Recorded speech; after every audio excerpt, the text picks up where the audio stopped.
और लोगों को भी अच्छा लगेगा। दी ग्रेट तन्ने क्या है आजकल लोग ऑडियो ऑडियो थोड़ा कम सुनते हैं यूट्यूब पे चैनल वीडियो पर ज्यादा ध्यान डालने की भाई ऑडियो को सुनो। हाँ भैया पाँव मत छुइए, लड़की लोग पाँव छूती अच्छा। आज छुआ बहन के सारधा का पूरा करो। नमस्ते ठीक है दूर से पाँव छुआ तो सेफ्टी खाती। हम बिगड़ा गायक ना है हो ना छुआ लगो उजवा जगह नया करो कुछ नया करो। सुना लोग नया करो कुछ नया करो, छापा के लइकन पदया करो। एता ना अंशो बाबू को पैर छू के गोड़ लग जा। जब बड़ों को लाके सकता छोड़ के तो बड़ के देखो लग सकता। हेलो भासुर से छुआई लोग तो साड़ी देवे के पड़ी रे। पानी के मालिक हुआ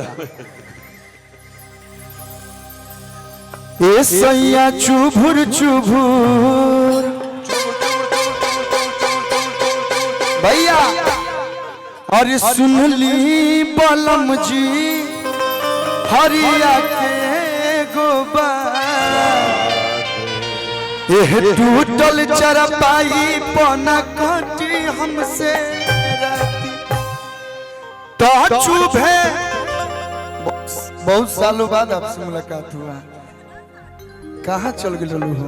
ये गाड़ी छत्तीसगढ़ रहती है। तो चुभे अरे सुइनियन सऊ से बदना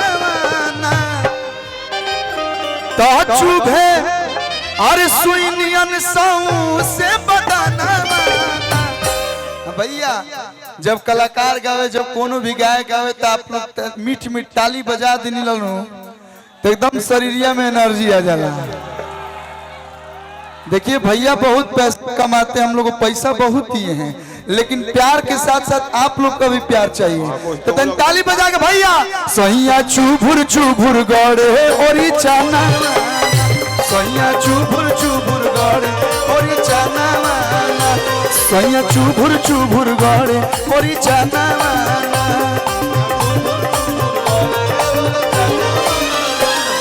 सुन ली पलम जी फरिया के गोबा एह टूटल चरपाई पना कटी हमसे राम।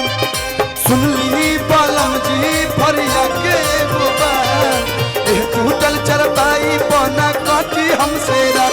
छुभे सुनियन सौ से बदनावाना, छुभे सुनियन सौ से बदनावाना। मैं यूट्यूबर के लोग भावे पे लागल बड़ी सो हेनियो ने देखत रहलो। ए बेला ये लोग के बुझाई रहे, हमने के बैठल रही जो ओइजा में तो पिछुती हो गइल। कैसे कैसे मैनेज करके उनका को सामने कर ली रहे। ए सैया चुभुर सैया चुभुर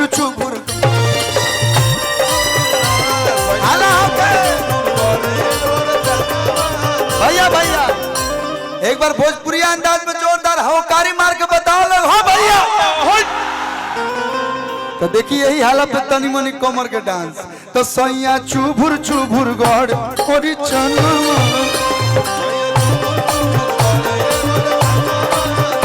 सैया चुभुर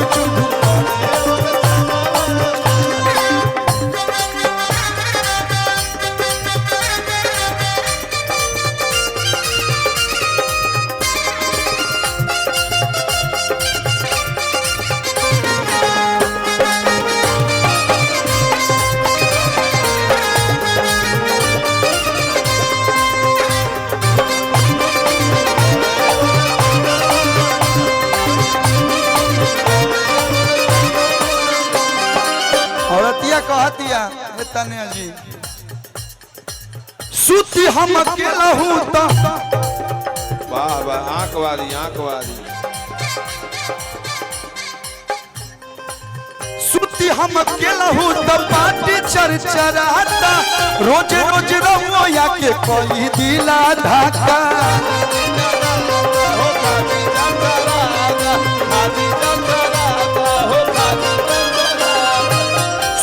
हम अकेला हूँ तो पार्टी चरचराता, रोज रोज रंगोया के कोई दिला धाका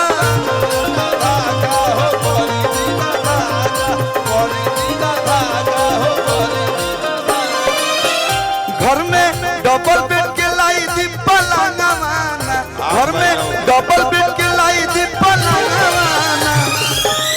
मेरे प्रियांशु भाई थोड़ा सा हाँ उन्होंने भाभी लोग कहत लोग चाची लोग कितना नहीं मन इनकर के यो मीडिया वाला है का करें इनकर के हम बोल नहीं खींच सकते प्यारे से बोल रहा हूं भाई थोड़ा सा हट जाने तो लगी है अंड वन न्यूज बना मीडिया के लोग से हानियो बा लाभ होगा। हाँ आप लोग कहते नहीं हम हाँ हाय हाय तो घर में डबल बेड के लाई दी पलंगवाना। देखिए हैरी पॉटर का भाई बैठा है प्रिंस मस्ती ये जो के लोग से सैया चुभुर गड़े है कोरी